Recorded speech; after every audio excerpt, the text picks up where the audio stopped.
다소 좀 길지만 오늘 창세기 30장 말씀입니다.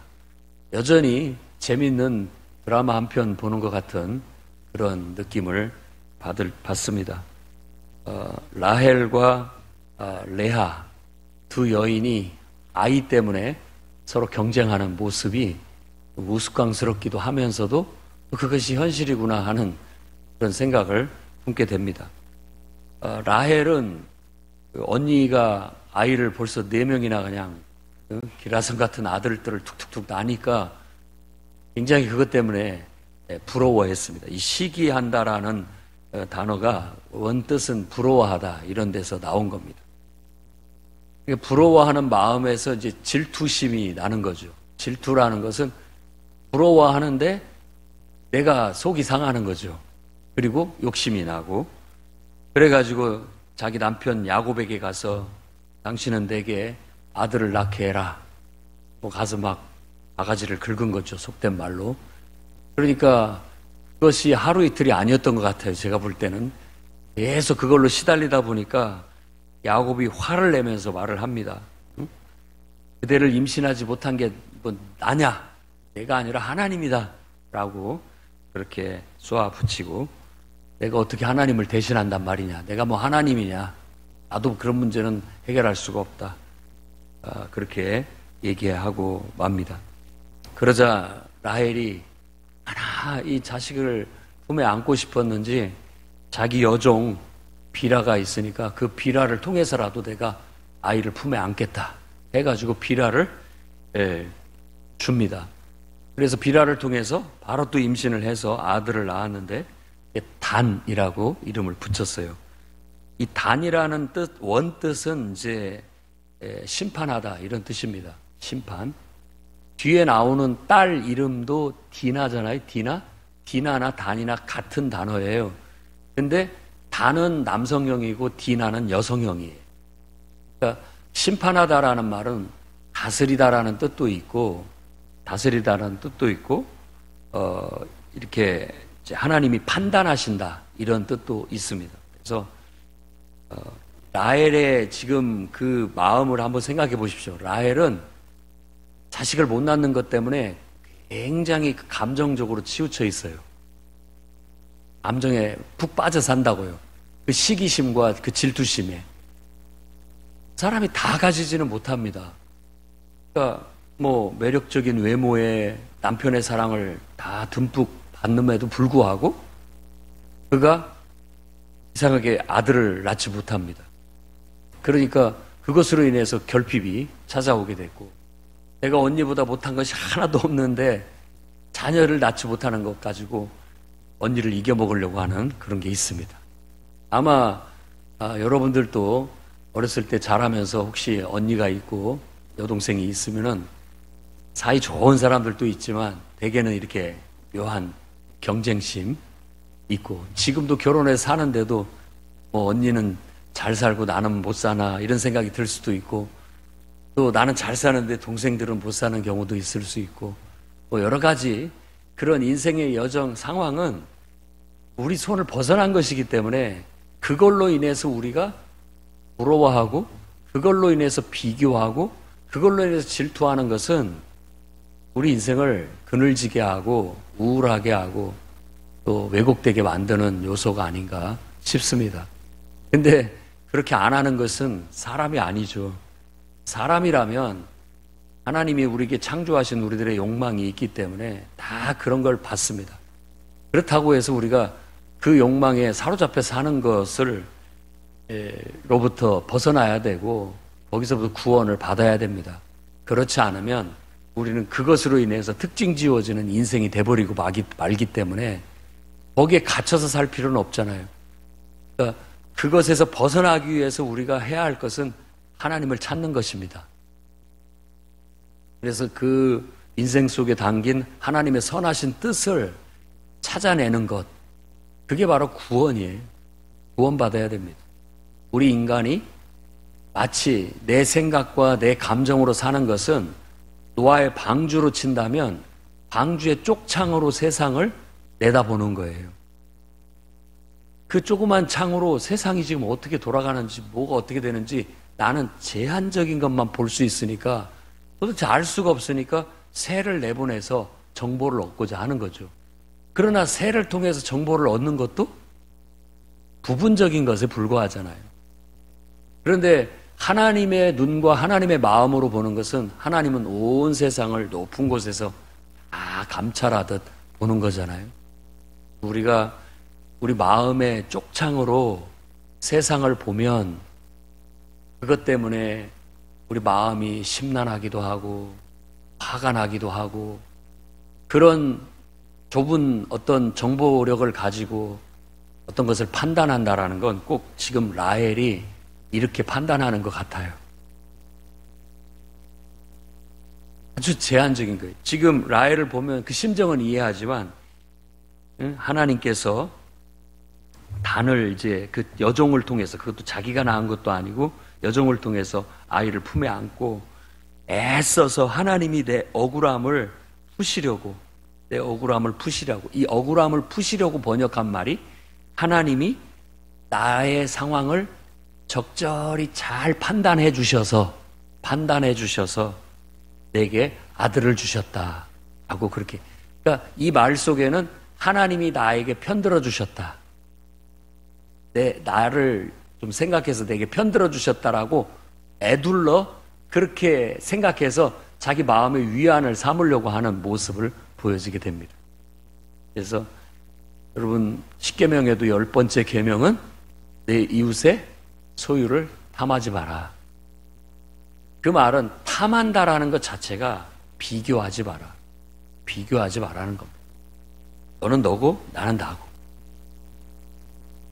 왜 사람들은 자기 있는 것 안에서 하나님의 선하신 뜻을 찾고 발휘하며 살면서 만족하려고 하지 않고 없는 것에 결핍된 것에 자꾸만 집착을 하면서 우울해하는지 모르겠어요. 근데 그런 모습을 저도 가끔 발견을 합니다. 그런 데서부터 우리가 기도로 우리 생각을 바꾸고 마음을 다스려서 벗어날 수만 있다면 우리는 아마 구원을 얻게 될 겁니다. 라헬의 모습이 하나님께서 이렇게 보고 계시면 좀 좋게 말하면 귀엽고 또 나쁘게 말하면 참 아직도 어리석구나 하는 생각이 들 것 같아요. 막 욕심내고 막 하는 그런 모습이 우리 애들 보면 귀엽게 보이잖아요. 애라 보니까. 그렇지만 언제 어른이 될래 이런 마음도 들잖아요. 앞으로 세상은 그렇게 단순하지 않다. 그런 것들을 보여주는 것이죠. 그리고 난 다음에 또 이 비라는 두 번째 아들을 임신해서 또 납니다.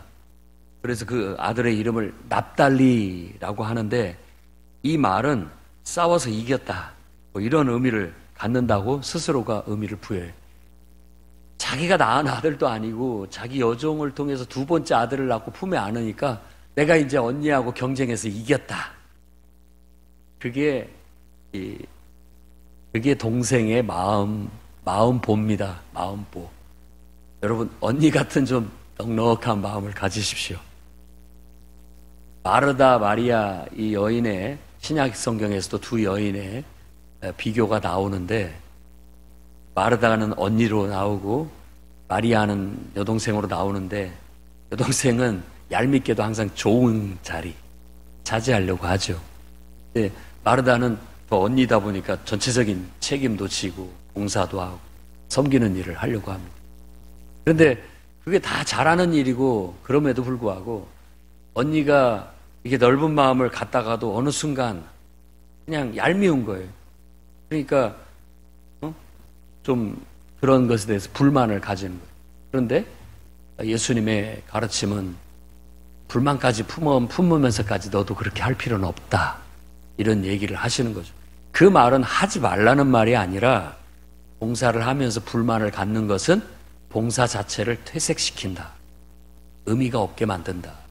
순수한 봉사는 불만을 품으면서 하는 것이 아니라 불만을 막 얘기하면서 할 것이 아니라 기쁜 마음으로 하는 것이 가장 온전하다라는 교훈을 주고 있는 거예요.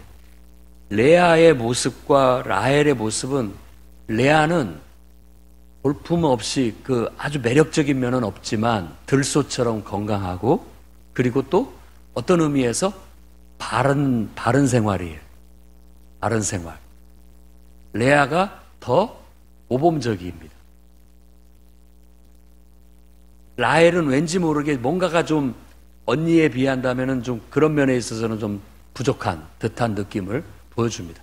그렇다고 해서 세상 모든 언니와 동생이 다 그런 게 아니에요. 어떤 경우는 정반대인 경우도 있을 수 있죠. 동생이 더 마음이 넓고 그런데 살다 보면 둘 중에 하나의 이런 어떤 메커니즘, 구도상 어떤 사람이 더 적극적이면 어떤 사람은 좀 소극적이고 어떤 사람이 막 움켜잡는 걸 잘하면 어떤 사람은 이렇게 용납하는 걸 잘하고 하는 이게 구조가 맞아가게 하나님이 섭리하시는 것 같아요. 근데 그런 것을 하나님 나를 왜 이렇게 만들었습니까? 질그릇이 토기장이한테 나는 왜 요 용도로 만들었습니까? 말하는 것 자체가 어느 정도 불이하게 느껴진다는. 라헬이 자기는 그렇게 만들어졌고 그렇게 쓰임받고 있고 그런 것에 대해서 어느 정도 만족하고 그런 것에 있어서 하나님의 의미를 찾고 또 다른 어떤 기쁨을 찾고 행복을 찾았다면은 괜찮은데 자꾸 자기 없는 것을 불평하고 또 다른 사람이 가진 것에 대해서 질투하고 그걸로 하다 보면 인간이 속이 좁아지고 자꾸만 인생을 바라보는 마음의 쪽창이 줄어들어요. 그러면 자기도 모르는 사이에 자기는 어떤 것에 갇힌 사람처럼 보여요. 자기만 몰라요. 왜냐하면 자기는 거기에 갇혀있기 때문에 보이지 않는 거죠. 그래서 우리네 성현들도 그렇게 얘기해줘. 우물 안에 개구리가 된다. 결국은 나의 한계 안에 내가 갇혀서 그게 전부인 줄 아는 것이에요. 이 라헬의 모습이 좀 어느 정도 그렇습니다. 그러면서도 한편에서는 하나님이 이렇게 보면 웃음이 나오기도 하지만 또 아련하기도 한 애처롭기도 한 그런 인생의 모습이 라헬이에요. 그래서 라헬이라는 이 여인은 남편에게 사랑은 받지만 자식 때문에 항상 마음고생하는 여인의 대명사가 돼갑니다. 대명사가 서서히 돼가고 있어요. 전형적인 인물이 되는 것이죠. 자, 동생이 뭐 사실 경쟁할 거리도 안 되는 것 같은데 자기가 그렇게 해서 아들 둘 품에 여종을 통해서 안았다고 해서 뭐 내가 뭐 언니 이겨먹었다 이렇게 하니까 레아가 보면은 참 그렇습니다. 그래가지고 그러냐? 그럼 나도 내 여종을 줘야 되겠다.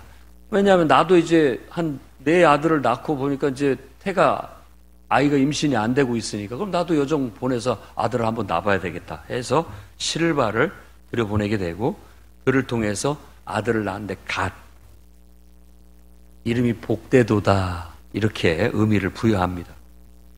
행운 어떤 분배 그러니까 나의 몫을 이렇게 받았다라는 그런 의미도 있고 어떻게 보면 나는 뭔가가 잘 풀린다 이런 의미가 갓이라는 뜻이 갓. 나는 뭘 해도 잘 풀려. 레아의 어떤 인생이에요. 레아의 인생은 좀 뭐 외모상에는 그럴지 모르지만 제가 볼 때 굉장히 건강하고 들소처럼 건강하고 또 뭘 해도 순조롭게 탁탁 돼요.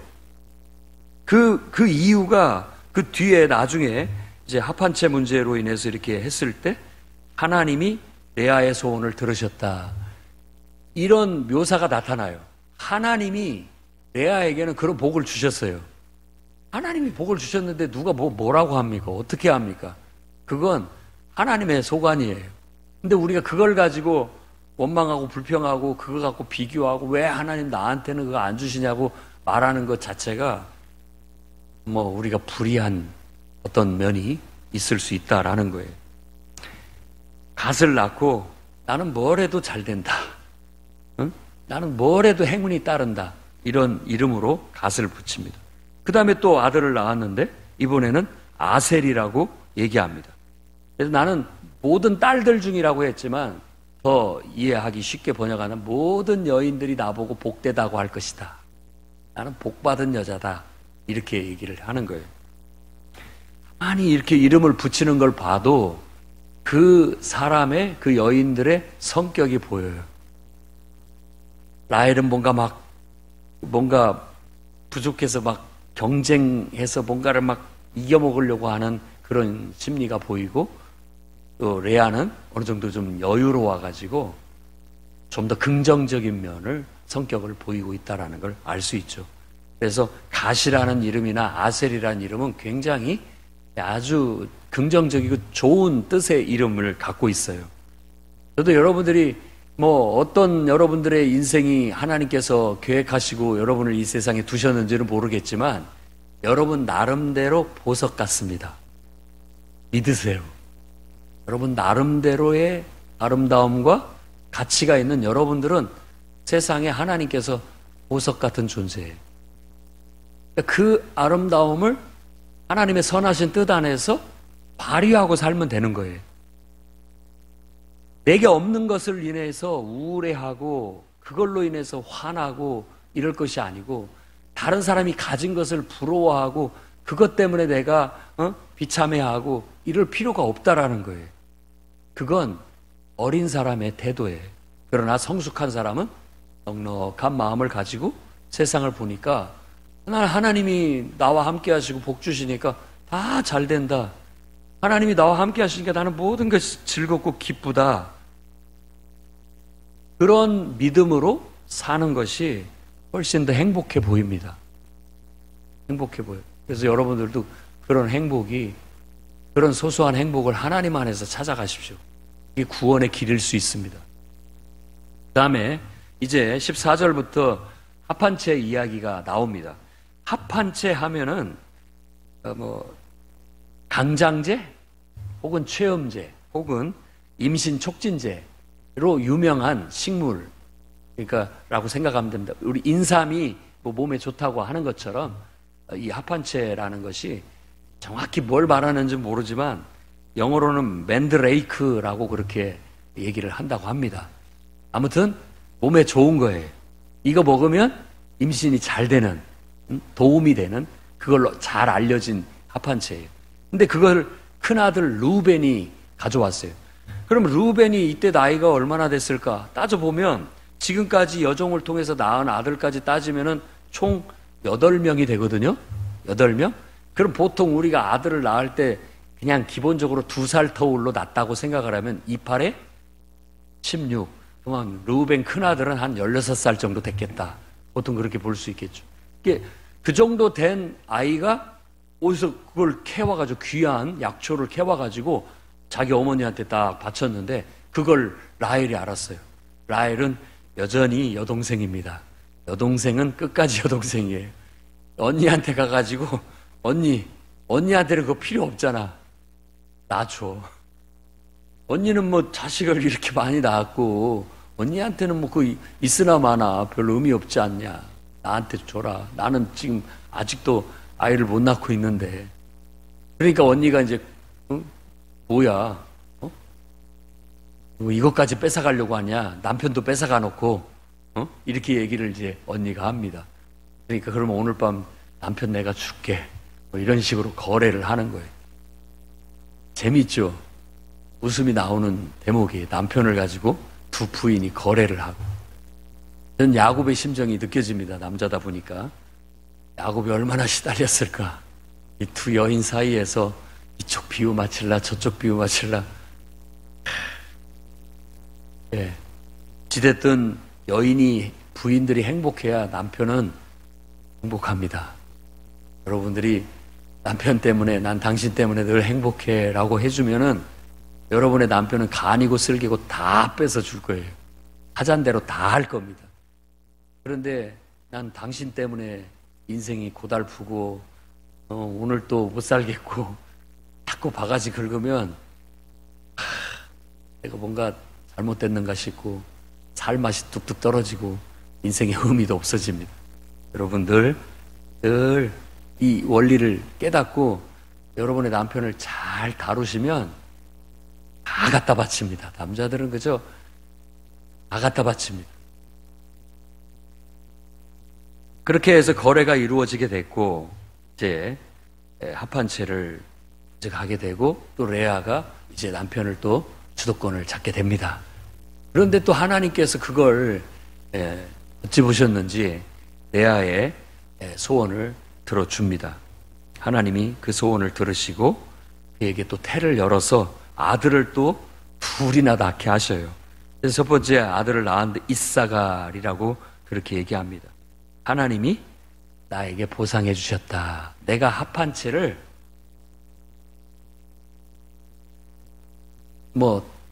여동생에게 준 것, 그리고 또 한 면에서 여기서 자기 시녀 실바를 남편한테 이렇게 바쳤더니 이런 보상을 받는구나 라는 그런 의미로서 하나님이 나를 보상해 주셨다 라는 그 보상의 의미로 이사갈이라는 이름을 붙입니다.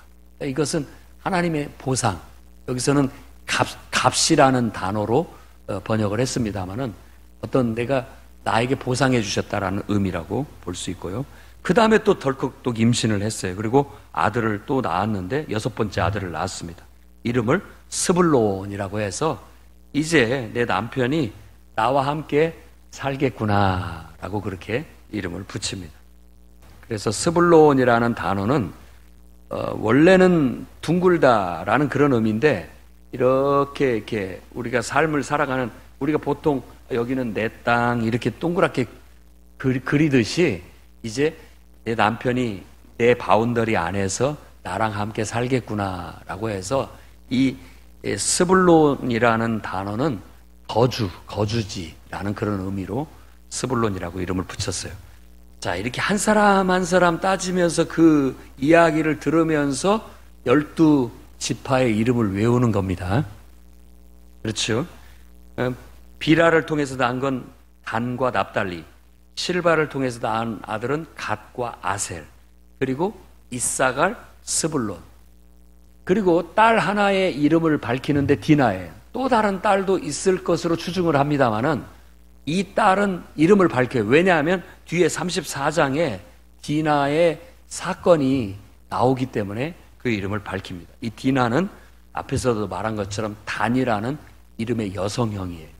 하나님이 판단하신다, 하나님이 심판하신다 라는 그런 뜻을 갖고 있습니다. 자, 이렇게 되니까 왠지 한쪽으로, 레아 쪽으로 하나님이 기울으신 것 같잖아요. 그러니까 다시 하나님은 공평하신 분이라 라헬의 소원을 들어줍니다. 그래서 하나님이 라헬을 생각하셨더라라고 합니다. 그래서 그가, 하나님이 그 태를 여셨고 아들을 임신해서 비로소 아들을 낳아요. 그래서 그 이름을 요셉이라고 했다고 합니다. 요셉이라는 단어의 뜻은 더하셨다라는 뜻인데 이 이름이 어떤 단어의 변형형이에요. 근데 씻으셨다라는 단어도 아사프라는 단어고 더하셨다라는 단어는 요세프라는 단어예요. 그러다 보니까 그 두 단어의 언어 유희로서 변형을 가지고 요셉이라는 이름을 지은 거예요. 하나님이 내 수치를, 내 부끄러움을 씻으셨다. 하나님이 나에게 또 다른 아들을 더하시기를 소망한다 라는 그런 의미로서 요셉 이름을 줍니다. 그래서 여러 아들 중에서도 뛰어난 사람이 하나 나오고 아들이 하나밖에 없어도 그 아들이 뛰어나게 되기도 합니다. 그러니까 여러분, 하나님께 맡기십시오. 하나님은 저 레아의 아들 중에서도 빼앗은 유다를 주셨고요. 그 후손들이 복되게 하셨을 뿐만 아니라 또 이 라헬도 요셉이 하나 낳았고 나중에 둘째 낳았다 죽지만 요셉을 낳았는데 이 아들이 열 몫을 하는 거예요. 열 몫을. 그러니까 공평하신 하나님이, 하나님의 선하심을 의심하지 마세요. 믿으시고 여러분의 인생을 항상 긍정적으로 하나님의 축복이다. 나는 뭘 해도 하나님이 복 주신다. 잘 된다. 그렇게 하나님을 통해서 기뻐하고 만족해하고 여러분 주어진 내게 있는 것으로 최선을 다해서 살면 그게 내 인생의 성공이고 그게 내 인생의 어떻게 보면 갇히고 그러니까 그늘지지 마시고 우울해하지도 마시고 시기하지도 마시고 질투하지도 마시고 그런 데서부터 좀 벗어나서 쪽창에서 나와서 좀 하늘을 나는 독수리처럼 세상을 그렇게 바라보고 사시기 바랍니다. 자꾸만 쪽창으로 세상을 보면 우울해요. 마음의 쪽창은 내 생각은 너무 협소하고 내 감정도 너무 옹졸하고 그러다 보면 내 인생도 그렇게 되는 거예요. 우리가 신앙을 하는 것은 하나님을 통해서 알아오르고자 하는 거거든요. 하나님을 통해서 내 생각의 폭이 넓어지고 하나님을 통해서 내 감정이 더 자유로워지고 하나님을 통해서 내가 살아가는 삶이 더 폭넓게 이렇게 나아가는 것이 구원이고 어쩌면 하나님께서 우리에게 바라는 걸 믿으시고 여러분 그렇게 하나님이 여러분의 인생을 축복하시고 복되게 하시고 행복하게 하고 정말 여러분의 인생은 하나님이 주신 축복이다 라고 믿고 그렇게 기쁘고 감사하게 살아가시기를 바랍니다. 나머지 25절부터 43절까지는 이 야곱이라는 사람이 이제 요셉을 낳고부터 고향으로 돌아가야 되겠다 이런 마음을 품게 되고 그걸 외삼촌에게 밝혔고 외삼촌은 야 가지 마라 네가 우리 집에 지금 복덩이인데 너 가면은 안 된다 나를 생각한다면 좀 머물러라 라고 그렇게 얘기를 했는데 야곱은 그때부터 이제 고향 땅으로 돌아갈 계획을 세웁니다. 그리고 라반하고 이제 거래를 시작해요. 나도 언제 내 집을 세우겠습니까? 라고 하자 라반이 그러면 네 뭘 원하느냐? 내가 너한테 거기에 적합한 품삯을 주겠다. 라고 얘기하자 아무것도 바라진 않습니다. 다만 요렇게만 하시면 됩니다. 양들 중에서 얼룩무늬, 점이 있고 얼룩얼룩한 것들은 저의 소유로 주십시오. 염소 중에서도 순수한 거, 그러니까 그냥 단색인 것은 다 외삼촌 가지시고 거기에서 아롱진 것들, 얼룩얼룩한 것들, 그러니까 줄무늬가 있거나 점이 있거나 단색이 아닌 것은 다 제 소유로 삼게 해주십시오. 그러니까 외삼촌 라반의 머리가 팍팍 돌아갑니다. 그 말이 뭐냐면은 얘한테는 단색만 주면 단색만 주면 결국은 걔한테 이 조카한테 돌아갈 것은 하나도 없을 것이다 라고 생각을 해요. 그러나 야곱은 오랜 세월 양을 치다 보니까 뭔가를 알고 있어요. 뭔 비밀을 알고 있어요. 그러니까는 얼룩무늬, 점 있는 거 이런 것들을 내가 얼마든지 챙길 수 있다라는 것을 알고서 거래를 한 건데 보기 좋게 라반이 속아 넘어갑니다. 자, 속고 속이는 게 인생인 것 같아요. 그런데 모르고 속는 경우가 있는 것이죠. 모르고 속는 거예요. 라반은 그렇게 하면은 내가 점 있고 얼룩얼룩하고 색깔이 다색인 어떤 이런 것들은 내가 다 따로 분리해서 내가 데리고 가고 이 야곱한테는 단색만 맡겨놓으면 얘한테 가져갈 것이 하나도 없을 것이다 라고 생각을 해서 좋다라고 거래를 해요. 그런데 이 아무리 단색인 짐승이라도 그 유전자 속에는 2세, 3세 속에는 그게 나옵니다. 유전학적으로도 그래요. 그런데 야곱은 그때 자기가 유전학을 알았겠습니까? 뭘 알았겠습니까? 경험적으로 봤을 때 분명히 흰색인데 흰색 양끼리 교배를 해서 새끼를 낳았는데 거기에서 얼룩무늬가 나와요. 분명히 검은색끼리 이렇게 교배를 했는데 거기에서 얼룩 점 있는 것들이 나온다고요. 그걸 알고 있었던 것이죠.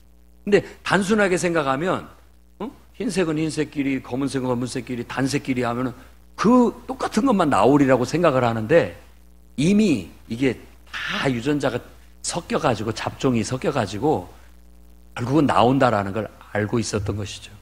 그렇게 해서 여기에서는 이제 어떤 의식적인 거, 신풍나무니 이런 나무들을 꼽아놓고 교배를 할 때 물 먹으면서 이제 교미를 하니까 거기에서 새끼를 베면은 그런 것들이 나온다라고 그렇게 묘사를 하고 있지만 그건 야곱의 믿음입니다. 야곱의 믿음. 이렇게 하면 내가 원하는, 내가 차지할 수 있는 얼룩무늬, 이런 회색들, 이런 것들이 나온다라는 믿음을, 확신을 갖고 있었기 때문에 그렇게 했던 것이고, 그렇게 해서 아주 틈실한 양들, 건강한 양들, 그런 양들에게 이렇게 했을 때 그 가지를 꼽아서 흰색을 보여줌으로써 그런 새끼가 나오기를 바라는, 기대하고 소망을 했더니 아니나 다를까 그렇게 나와가지고 결국 매우 크게 번창하게 돼서 양떼가 막 넘쳐나고, 또 그걸 돌볼 수 있는 일꾼들도 넘쳐나고, 또 낙타나 나귀들도 넘쳐나고 매우 번창해서 큰 부를 이루게 되었다라고 그렇게 얘기합니다. 이 모든 것이 하나님이 야곱과 함께 하시고 하나님이 야곱에게 하셨던 약속의 성취인 것이죠. 여러분들도 인생을 살면서 경험을 무시할 수가 없습니다.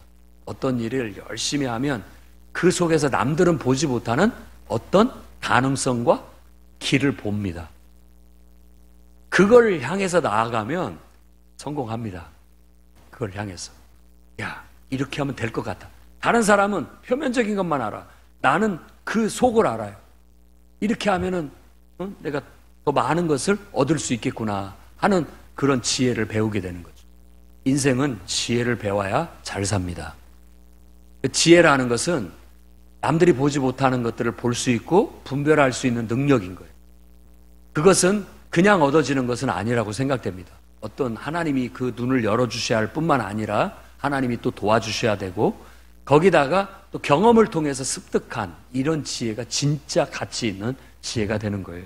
여러분 인생에도 남다른 하나님이 주시는 지혜와 또 행운, 축복이 있어서 하나님이 하나님의 백성은 책임지시고 하나님의 자녀들은 복을 주신다라는 그 약속의 말씀을 믿고 오늘 또 나아가셔서 하나님이 여러분을 통해서 채워주시는 그 은혜를 경험하고, 하나님이 채워주시거든 내가 잘나서 얻었다라고 하지 마시고, 하나님의 은혜다 라고 그렇게 여기고 하나님을 찬양하고 하나님께 영광 돌리고 또 하나님을 위해서 쓸 줄 아는 그런 지혜로운 사람들이 다 되시기를 주의 이름으로 축원합니다.